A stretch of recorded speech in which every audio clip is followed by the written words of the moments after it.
Welcome back to another episode of 40 Facts About the 40K Universe. I am your host, Gershwan, and you are watching One Mind Syndicate.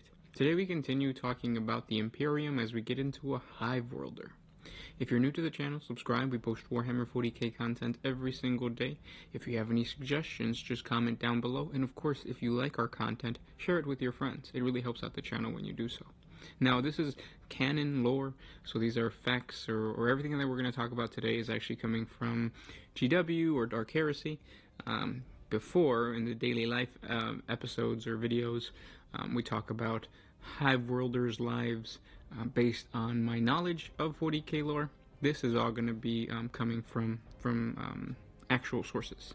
So with that said, let's get into 40 facts on the Hive Worlder. Hive cities are ancient constructions, each century slowly growing wider across the barren grounds and higher into the polluted air. Most hive worlds have scores of hives, each existing in isolation and rising up from the toxic fog and cursed lands like monuments to its eventual demise. Hive worlders exist in these cities that reach kilometers into the sky from the wasted surface of toxic, hostile environments, ruined through many centuries of industry. Hivers are often born into a house or family with their vocations already decided. Thus, they work endlessly at their task in the factorums and industrial habs of their hive, producing goods to be shipped off-world, or maintaining the many systems of the hive, essential for its survival.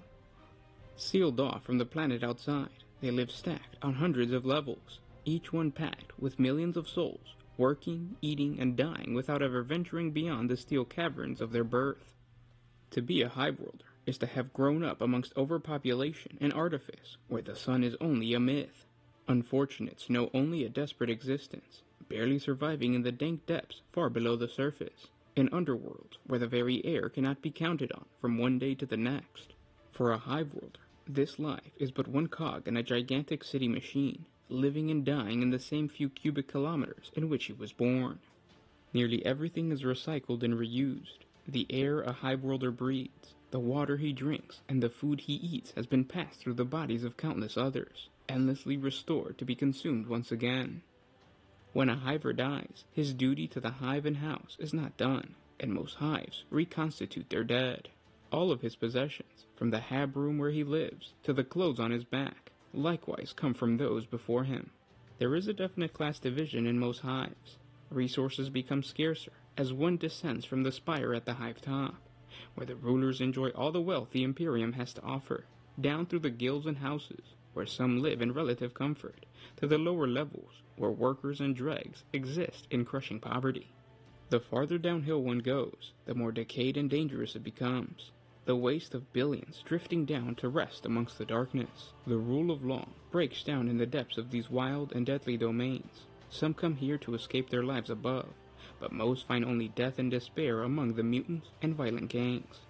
Hive worlds are a perfect expression of life in the Imperium in many ways, and the result of what it has done to survive within a hostile and decaying galaxy.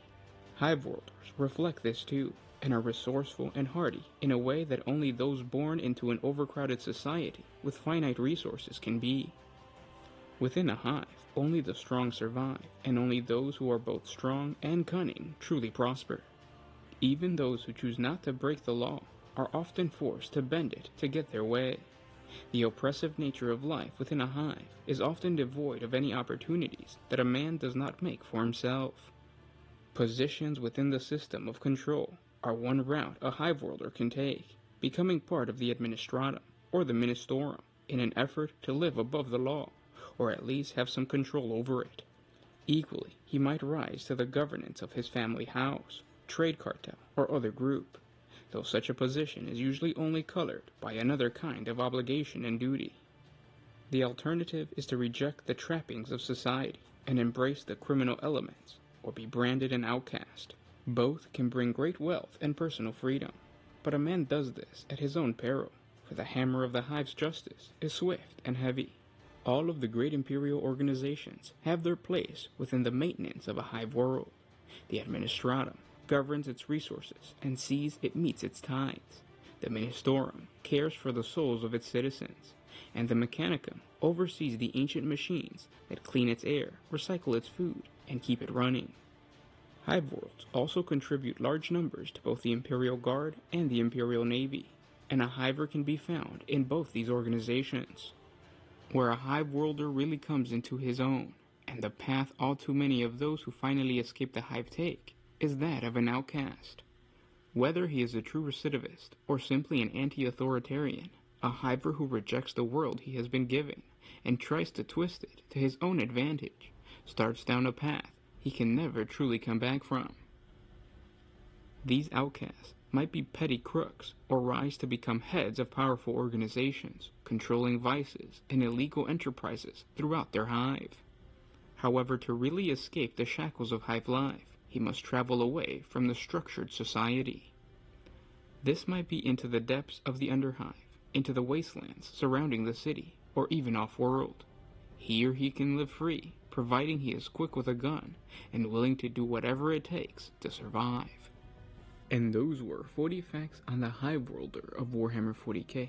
I hope you guys enjoyed this video. If you did, don't forget to share it with your friends. Hitting the like button also helps out the channel, so please do that. The Hive worlder is an amazing concept, very versatile, very it's not very specific. This is like an overall snapshot of what a Hive worlder would be, but in reality there's so many different classes within a Hive that even if you get to like the Underhive, there's so many different parts of the Underhive that to say that a Hive worlder is this one thing is kind of impossible. You have to remember that within one zone of the Spire there could be millions of people. Think of basically the entire population of Earth in one section of a Hive. Now, a world might have close to 20 hives. That's how many people exist within a planet in Warhammer 40K. So, of course, the types of people vary depending on the Hive. As far as the lore is for those who really enjoy just learning about Warhammer 40K and the world of Warhammer 40K. If you play the game, you could actually do what I do, and I use this lore to build my acolytes. The acolytes that I have created are for my Inquisitor army. They act as his retinue. What I do is when he's out on the battlefield, I usually like to put him in the center and then surround him by a bunch of acolytes, and it kind of acts as a shield, as long as nobody has a special ability of sniping or anything like that. But it protects him from being destroyed because they have to kill the acolytes before they can kill the Inquisitor. Now, there's nothing really special about the acolyte unit itself. Like, you can choose from the melee and range weapons, but that's about it. So there's nothing too crazy that you can do with an acolyte. But what I like to do is I like to kit bash my models. I like to go into each individual acolyte and make him special in a certain way, because it's supposed to represent an individual that the Inquisitor picked up most of the time from a Hive world. So I use this lore for that purpose. Whenever I build my character, well, I'm limited by what I have in terms of what I can use for the kit bashing, but usually I like to at least create the planet that he's from, the Hive world that he's from, and what area of the Hive world he is, because like I was saying, Hiveborn is going to be completely different than your average worker who is part of a manufactorum, but somehow got discovered because he was a blank or because he was a psyker or something like that, and then he gets discovered by the Inquisitor and he gets placed into the Inquisitor's retinue. I'm going to do a individual video for every character, followed by like a little tutorial on how I kit bash the character.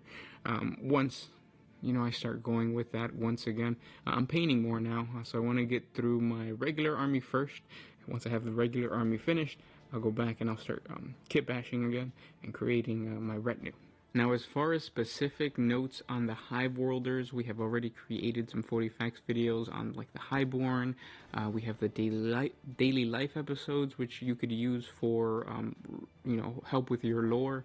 But I will be creating sometime this week, and then down the line, more Warhammer 40K or GW specific lore. So lore that's coming from GW and not so much just me thinking it up like I do with the daily life episodes. So make sure to tune in for that.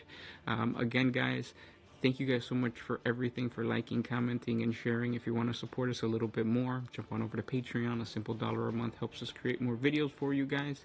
If you can't, we understand. Whenever you like, comment, and share the videos, it really helps out the channel. So with that said, I'll talk to you tomorrow. This was Garsh1 with One Mind Syndicate signing out.